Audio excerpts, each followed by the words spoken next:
कि आपको पता है पिछले वर्ष 2 अक्टूबर गांधी भितिहरवा आश्रम पश्चिम चंपारण से जन सुराज अभियान के तहत ये यात्रा शुरू हुई है।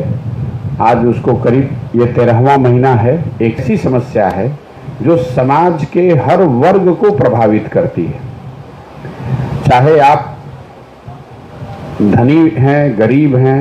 कई लोगों को ऐसा लगता है कि पलायन जो है वो गरीबों की समस्या है, लेकिन जब हम लोग गांव में गए, करीब 4000 से ज़्यादा गांव में गए, तो ये समझ में आया कि हर गांव में 40 से 50% जो युवा है वो किसी न किसी वजह से पलायन उसने किया है। जो गरीब आदमी है वो मजदूरी के लिए बाहर जा रहा है, और जो आर्थिक सामाजिक तौर पे सुदृढ़ लोग हैं वो पढ़ाई के लिए या नौकरी के लिए बाहर जा रहे हैं, लेकिन बाहर हर आदमी जा रहा है। दूसरी जो सामाजिक इसका एक पहलू है कि पलायन की वजह से यहाँ परिवार की परिकल्पना ही धीरे धीरे खत्म होती जा रही है।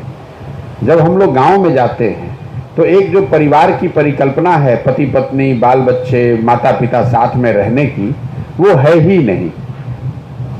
ज़्यादातर परिवारों में आप जब हम लोग गांव में जाते हैं तो हम लोग को बच्चे मिलते हैं, महिलाएं मिलती हैं, बुजुर्ग मिलते हैं, नवयुवक नहीं मिलता है।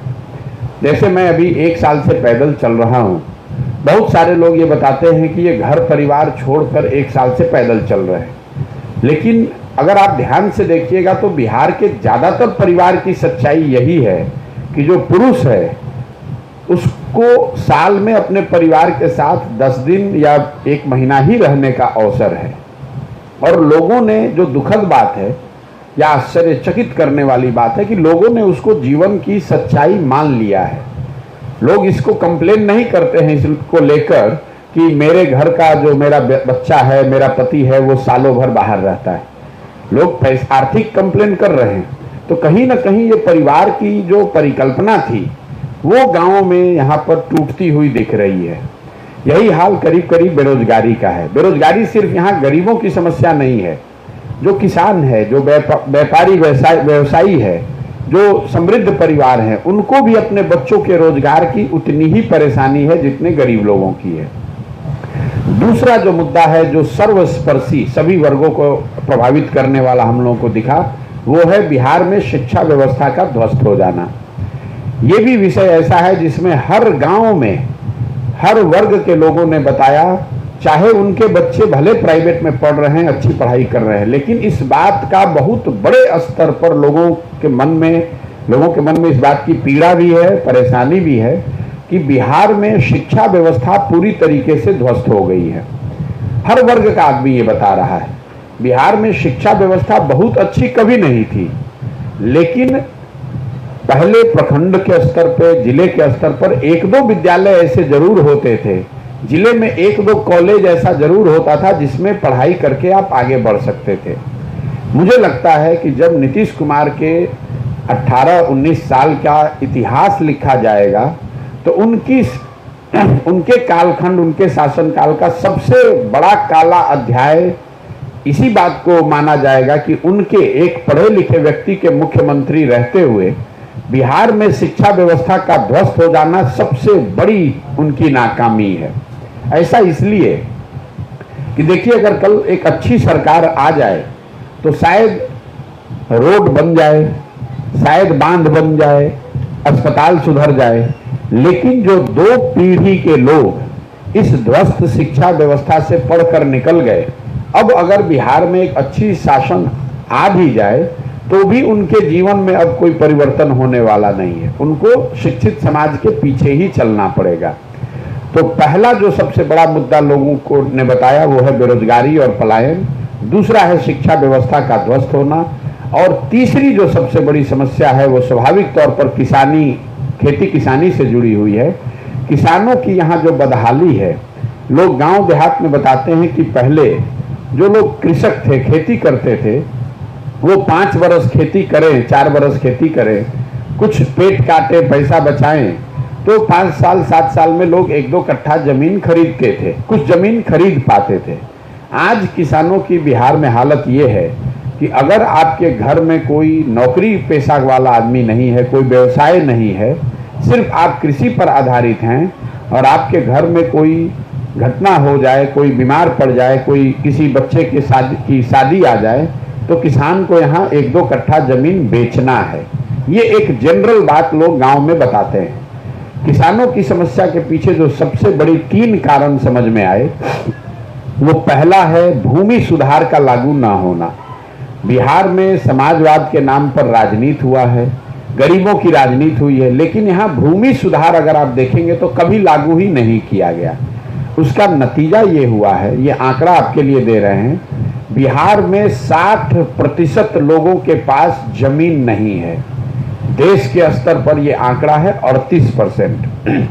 मतलब पूरे देश में 38% लोग ऐसे हैं जिनके पास जमीन नहीं है खेती योग्य। बिहार में 60% लोगों के पास जमीन नहीं है। तो एक बहुत बड़ी जनसंख्या ऐसी है जिसके पास जमीन नहीं है, वो भूमिहीन है, उसको मजदूरी ही करना है। दूसरी जो किसानों की समस्या समझ में आई वो है जल प्रबंधन को लेकर। आप तो जिस क्षेत्र में हम लोग बैठे हैं, यहाँ बागमती का प्रकोप आप लोगों ने देखा है। पिछले कुछ सालों में तो शायद अब बाढ़ नहीं आ रहा है, लेकिन बाढ़ की चर्चा जल संसाधन, जल प्रबंधन पर हर जगह होती है। दूसरी एक जो बड़ी समस्या है वो है सूखा और नदियों के रास्ते बदलने से जो परेशानी है, जो चवर है, मन है, वो इतनी बड़ी समस्या है कि बाढ़ की चर्चा हम लोग सब करते हैं। आधे से ज्यादा जमीन बाढ़ से प्रभावित है, लेकिन जो आधे से बाकी की आधी जमीन है उसमें जो सबसे बड़ी समस्या दिख रही है कि या तो वहां सिंचाई की सुविधा नहीं है, या फिर नदियों के रास्ते बदलने से, जैसे बागमती के रास्ता बदलने से हजारों एकड़ जमीन बर्बाद हो गई। और जो मन बन गया है, पानी लगा रहता है। आप जब सिवान से चलेंगे, मतलब दोनों चंपारण छोड़ दीजिए, सिवान, छपरा, वैशाली, गोपालगंज के कुछ हिस्से, मुजफ्फरपुर, और अभी मैं सीतामढ़ी में भी देख रहा हूं, हर प्रखंड में हजारों एकड़ जमीन जल जमाव की वजह से बर्बाद हो गया, जिसकी चर्चा इतनी होती नहीं है। तीसरी जो सबसे बड़ी किसानों की समस्या है कि इन सारे परेशानियों के बावजूद किसान जो यहाँ फसल उपजा रहा है उसको उसकी कीमत ही नहीं मिलती है। हम लोग यहाँ बैठ के बात करते हैं कि पंजाब में किसान कितना समृद्ध है। एक आंकड़ा मैं आपको देना चाहता हूँ। पंजाब में पिछले 10 बरस में 70% से ज्यादा धान सरकारी मूल्य पर खरीदा गया है।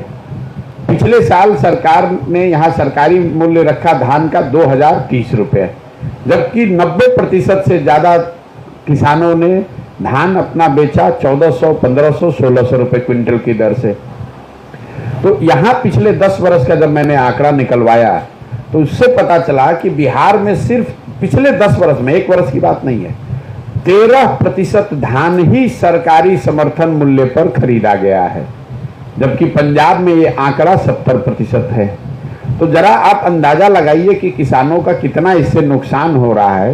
एक आर्थिक सर्वेक्षण है जो ये बताता है कि बिहार में किसानों को उनके फसल के उचित दाम नहीं मिलने की वजह से यहाँ के किसानों को हर साल, ये आंकड़ा भी आप याद रखिए, हर साल करीब करीब 20,000 करोड़ रुपए का नुकसान हो रहा है। तो ये 3 जो समस्या है ये किसी भी वर्ग और जाति समुदाय से ऊपर उठकर पूरे बिहार में देखने को मिली। इसके अलावा 3 शब्द जो हर जगह सुनाई दिए वो है भ्रष्टाचार, पीसी और अफसरशाही। जहां पर भी हम लोग गए हर व्यक्ति ने इस बात की चर्चा की कि भैया बिहार में अफसरों का राज है, जो अफसर चाहेंगे उनकी मनमानी है, जो अफसर चाहेंगे वही होगा। दूसरी बात, बिहार में भ्रष्टाचार पिछले कुछ वर्षों में लोगों की नजर में इतनी तेजी से बढ़ा है कि कोई ऐसा सरकारी विभाग नहीं है जहां बिना पैसा दिए हुए आप काम करा सकते हैं। चाहे जमीन का दाखिल खारिज हो, रसीद कटवाना हो, जन्म मृत्यु प्रमाण पत्र हो, जाति प्रमाण पत्र हो, FIR कराना हो, पासपोर्ट का वेरिफिकेशन कराना हो, किसानों को बिजली का कनेक्शन लेना हो, कोई ऐसा काम नहीं है जहां बिना पैसा दिए हुए आप काम कर सकते हैं। और तीसरी एक जो नया शब्द बिहार में मैं सुन रहा हूं, जो मैंने 14-15 में नहीं सुना था, वो है पीसी। चाहे योजना केंद्र की हो या राज्य की, हर योजना में व्यवस्थित तरीके से 10% से लेकर 40% तक पीसी का कमीशन काटा जाना निश्चित है। तो ये जो 3 शब्द हैं, मैंने आपको 3 समस्या बताई। जो सबसे बड़ी समस्या है बेरोजगारी, पलायन, शिक्षा का ध्वस्त होना और किसानों की जो बदहाली है।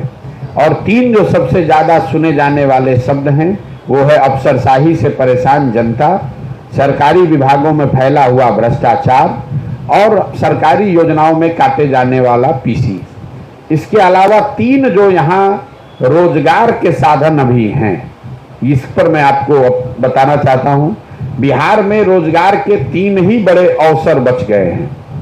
पहला है अवैध शराब का कारोबार, दूसरा है अवैध बालू का कारोबार और तीसरा जो सरकार के प्रधानमंत्री गरीब कल्याण योजना में अनाज को लेकर जो लूट हो रही है।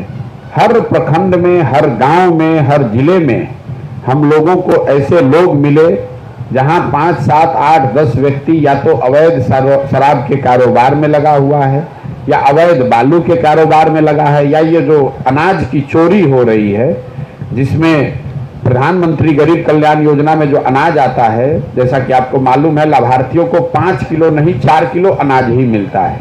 और ये जो 20% की चोरी है वो इसलिए है कि हर प्रखंड और जिला के स्तर पर प्रति क्विंटल 35 से 40 रुपए के दर से इसमें कमीशन काटा जा रहा है और इसमें सबकी भागीदारी है, इंक्लूडिंग विधायक।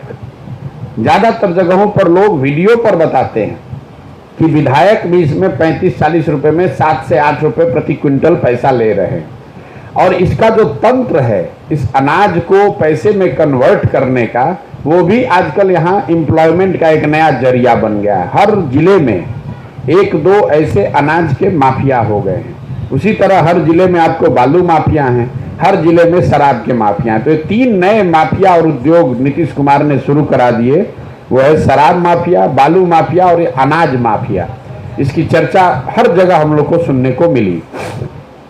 केंद्र सरकार की 4 बड़ी योजनाओं का जमीनी हकीकत ये है कि जैसा मैंने आपको बताया, केंद्र की सबसे बड़ी योजना है गरीब कल्याण योजना, जिसमें लाभार्थियों को 5 किलो अनाज मिलना है।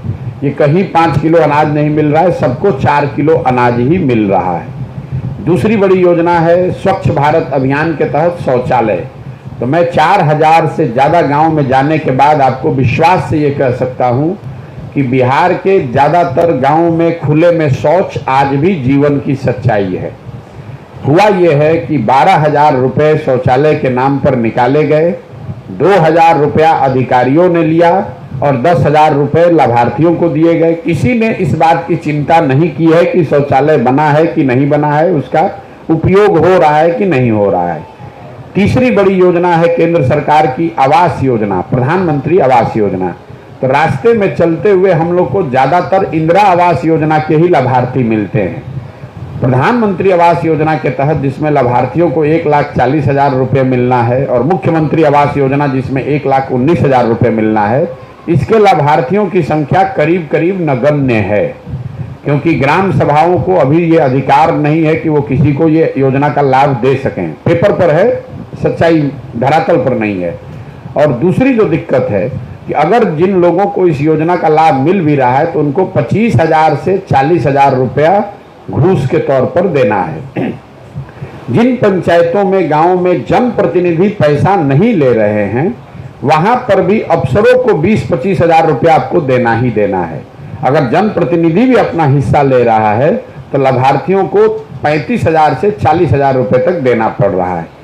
चौथी बड़ी योजना केंद्र सरकार की है मनरेगा की, जिसने मुझे बड़ा आश्चर्यचकित किया है, क्योंकि मैंने जब चलना शुरू किया था तो मेरा अनुमान था कि बिहार में इतनी बड़ी संख्या में भूमिहीन लोग हैं, गरीब हैं, पलायन होता है, मजदूर हैं, तो हमको हर जगह मनरेगा में काम होता दिखेगा, मनरेगा के सक्रिय काम दिखेंगे। अभी हम 13 महीना में हमको कहीं पर भी मनरेगा का कोई सक्रिय काम दिखा ही नहीं। रास्ते में चलते हुए कुछ लोग बताते हैं कि भैया ये पेड़ मनरेगा में लगाया गया है, ये मिट्टी मनरेगा के अंतर्गत भरा गया है, या पंचायत भवन है, आंगनवाड़ी भवन है जिसमें मनरेगा के मजदूरों ने शायद काम किया है। लेकिन मनरेगा का कोई सक्रिय काम अभी तक 13 महीने में हमको नहीं दिखा है। जब मैंने इसको आंकड़ों में देखा तो पता चला कि पिछले साल बिहार सरकार का मनरेगा में यूटिलाइजेशन है 38%। मतलब अगर बिहार को 100 रुपया दिल्ली से मिल सकता था मनरेगा के तहत, तो हम लोग 38 रुपया ही लेकर आए। 62 रुपया तो वहीं सरेंडर कर दिया दिल्ली में। और जो पैसा यहाँ आया है उसमें 40% की दर से पीसी काटा गया है। मनरेगा में जो भ्रष्टाचार का पीसी का दर है वो सबसे ज्यादा है। तो अगर आप 40 रुपया ही लेकर आए, 60 तो आपने लापरवाही से दिल्ली में ही छोड़ दिया। जो 40 आया उसमें भी 40% चोरी कर लिया। तो 100 रुपए की जगह लोगों को 25 रुपए का ही काम जमीन पर दिख रहा है। राज्य सरकार की 4 योजनाओं के बारे में जो हम लोगों ने जमीन पर देखा, पहली योजना जो है बेरोजगारों को 1000 रुपए मासिक भत्ता की। ये वादा किया गया था 2015 में कि बिहार में रहने वाले 18 वर्ष से 35 वर्ष के सारे युवाओं को जिनके पास रोजगार नहीं है उनको हर महीने 1000 रुपया सरकार देगी। ये 7 निश्चय का पहला निश्चय था। इस बात को अभी तक इसका कोई लाभार्थी हमको मिला ही नहीं। इस योजना को शुरू ही नहीं किया गया। पत्रकार बंधु भी सवाल नहीं उठाते। दूसरी बड़ी योजना है स्टूडेंट क्रेडिट कार्ड की।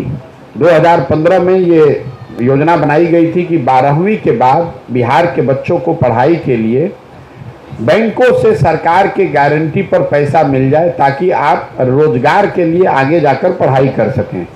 सरकार का अपना अनुमान था 2015 में कि करीब 1.25 करोड़ लोगों को स्टूडेंट क्रेडिट कार्ड का लाभ मिलेगा। अभी सरकार का जो आंकड़ा बता रहा है करीब करीब 9 लाख लोगों को पिछले 10 वर्ष में इसका लाभ मिला है। इस योजना को भी करीब करीब ठंडे बस्ते में डालकर बंद कर दिया गया है। तीसरी बड़ी योजना है जिसकी चर्चा गांव देहात और आप लोग भी करते हैं, वो है नल जल योजना। 2015 में अनुमान किया गया था कि अगर 5 वर्षों में 25,000 करोड़ रुपया खर्च किया जाए तो बिहार के हर घर में नल से पानी पहुंच जाएगा। सरकार का दावा है कि 2/3 घरों में नल से पानी पहुंच गया है। जमीनी हकीकत यह है कि 2/3 घरों में पानी नहीं पहुंचा है। 1/3 घरों में ही नल जल योजना काम कर रही है। ज्यादातर जगह पर ये योजना ठीक से बनी नहीं, या बनी तो ठीक से चली नहीं, या जो वार्ड सदस्य थे उन्होंने जिनके रहते हुए ये बनाया गया था वो जब चुनाव हार गए तो उसकी मालिकाना हक को लेकर वो डिस्प्यूट चल रहा है। अब सरकार ने इसका मेंटेनेंस का काम पंचायती राज से हटाकर PHED को दिया है, उससे भी कोई जमीन पर फर्क नहीं पड़ा है। 2/3 नल जल योजना या तो बंद है या सुचारू तरीके से काम नहीं कर रही है। कुछ जिलों में जैसे बगल का जिला आपका शिवहर, वहां तो मुझे लगता है कि 90% नल जल योजना काम नहीं कर रही है। चौथी और बड़ी एक योजना जो सबसे बड़ी योजना थी 7 निश्चय की, वो थी नालियों गलियों के पक्कीकरण की योजना। 2015 में यह अनुमान किया गया था कि 80,000 करोड़ रुपया खर्च किया जाएगा 5 वर्षों में, ताकि बिहार के हर घर के नाली का पक्कीकरण किया जाए। उस नाली को लाकर गांव में एक बड़े नाले से जोड़ा जाए और बड़े नाले के जरिए पानी को बाहर निकाला जाए। गांव में हम लोग को अभी तक घरों के नालियों के पक्कीकरण की कोई योजना नहीं दिखी है। गांव में सड़कों के किनारे बड़े नाले जरूर कुछ जगह बनाए गए हैं, लेकिन ये नाले इतने बेतरतीब तरीके से बनाए गए हैं कि ज्यादातर जगहों पर ये नाले कूड़ेदान में तब्दील हो गए हैं। उससे पानी निकलने की कोई व्यवस्था नहीं है। इन 4 योजनाओं के बाद 2 क्षेत्र जहां हमें सुधार दिखा, एक है सड़क और दूसरा है बिजली। निश्चित तौर पर बिजली हर घर में, हर टोले, हर गांव में आ गया है। इसमें कहीं कोई दो मत नहीं है। जहां पर भी गए लोग ये मान रहे हैं कि बिजली आ गई है। बिजली को लेकर 2 समस्या है। एक, किसानों का जो फीडर लाइन है, किसानों को कनेक्शन बिजली का नहीं मिल रहा है, उसमें बहुत बड़ा भ्रष्टाचार भी हो रहा है या पैसा देकर भी लोगों को नहीं मिल पा रहा है। दूसरी जो समस्या है कि लोगों को ऐसा लग रहा है कि बिजली का बिल बहुत ज्यादा आ रहा है। जो अभी स्मार्ट मीटर का एक कॉन्सेप्ट शुरू कर दिया गया, वो भी लोगों की, खासकर गरीब वर्ग लोगों के लिए एडवांस में बिजली के बिल मीटर का रिचार्ज करा पाना वो बहुत बड़ी मुसीबत के तौर पर लोग बता रहे हैं। सड़कों की जहां तक बात है, निश्चित तौर पर राष्ट्रीय और राजकीय, नेशनल और स्टेट हाईवे में सुधार हर जगह दिखा है, लेकिन ग्रामीण सड़कों की स्थिति, चाहे वो सड़क पंचायती राज की हो, प्रधानमंत्री सड़क संपर्क योजना का हो, या मुख्यमंत्री संपर्क योजना का हो, या आरईओ का हो, ज्यादातर ग्रामीण सड़कों की स्थिति कमोबेश वही हो गई है जो पहले लालू जी के राज में होती थी। तो कुल मिला जुलाकर मेरा ये अनुभव अभी तक रहा है। बिगड़ती हुई कानून व्यवस्था एक अंतिम बात जो लोग बता रहे हैं। जब मैंने पदयात्रा शुरू किया था तब महागठबंधन बना था, तो लोग चलते हुए बताते थे कि देखिए भैया महागठबंधन बना है, शायद कानून व्यवस्था बिगड़ जाए। अब जब मैं मार्च से ये सुन रहा हूं, जब मैं सिवान में आया उसके बाद से फरवरी मार्च के महीने से मैं इस बात को सुन रहा हूं, जब लोग बता रहे हैं कि कानून व्यवस्था बहुत तेजी से बिहार में बिगड़ी है। डकैती, अपहरण तो नहीं, लेकिन डकैती और हत्या, लूट मार की घटनाओं में बहुत तेजी से पिछले 5-6 महीनों में बढ़ोतरी हुई है, जो कि गांव में लोग हम लोग को बता रहे हैं। अब मेरी ओर से अपनी बात मेरी खत्म हुई। मेरा जो अनुभव है सीतामढ़ी में, जब मैं 1 महीने रहूंगा तो सीतामढ़ी में एक बार जिले का प्रेस करूंगा, तो यहाँ की जो पंचायतों की समस्या है या ब्लॉक में जो प्रखंडों में हम देखेंगे वो बताएंगे। अभी आपके अगर कोई सवाल हैं तो आप सवाल कर सकते हैं। हेलो जी, ये जो पदयात्रा सब चल रहा है जी, पदयात्रा जो आपकी चल रही है उसका अल्टीमेटली गोल क्या है सर? पार्टी जो गोल ये है जी सर कि बिहार में जो स्थिति है, जो बदहाली है, इसको बदलने के लिए पहले, सबसे पहले जमीन पर उतरकर ये समझा जाए पंचायत वाइज, गांव वाइज, कि असली समस्या क्या है और क्या करने से किस पंचायत में विकास की रफ्तार को बढ़ाया जा सकता है। हर पंचायत के लिए अगले 10 वर्ष की एक योजना बनाना, ताकि हर पंचायत को अगले 10 वर्ष में विकसित बनाया जा सके। दूसरा गोल ये है कि लोगों को, समाज को ये बताया जाए कि जब तक आप अपनी समस्याओं को, अपने बच्चों की समस्याओं के आधार पर वोट नहीं करेंगे, तब तक सिर्फ चर्चा करने से या बात करने से या भाषण देने से बिहार सुधरने वाला नहीं है। और तीसरा कि अगर लोग समझ जाएं, आपके पास योजना आ जाए, तो समाज के मदद से ऐसे लोगों को चिन्हित करके निकाला जाए जो यहाँ के अच्छे लोग हैं, सही लोग हैं, ईमानदार लोग हैं, और उनको साथ में लेकर एक नया राजनीतिक विकल्प बनाया जाए, जो कल होकर चुनाव जीत कर आए तो वो बिहार में सत्ता परिवर्तन के साथ साथ व्यवस्था परिवर्तन का भी वाहक बने। दिस मीन्स सर ये हुआ कि विदाउट पावर, यानी बिना सत्ता के सर आप तो अभी परिवर्तन नहीं कर सकते हैं सर? नहीं, आप बिना, आप उल्टी बात पकड़ रहे हैं। राजनीति और सत्ता को समाज बदल सकता है। जब तक समाज में सुधार नहीं होगा, समाज में वो समझ नहीं आएगी, तब तक राजनीति नहीं सुधर सकता है। कोई भी आदमी सत्ता में आ जाए, हमने बिहार में सभी पार्टियों के सभी नेताओं का सत्ता देखा है। आपने भाजपा को देखा, कांग्रेस को देखा, लालू जी को देखा, नीतीश को देखा। बहुत बड़े स्तर पर कोई परिवर्तन नहीं हुआ जीवन में। उसकी मूल वजह यह है कि समाज में जो लोग ये सत्ता में जिनको भी बैठाते हैं, जब तक आप और हम शिक्षा के लिए जागृत नहीं हैं, जब तक आप और हम भ्रष्ट तरीके से लोगों का चुनाव नहीं कर रहे हैं, तब तक वो सुधरेगा कैसे?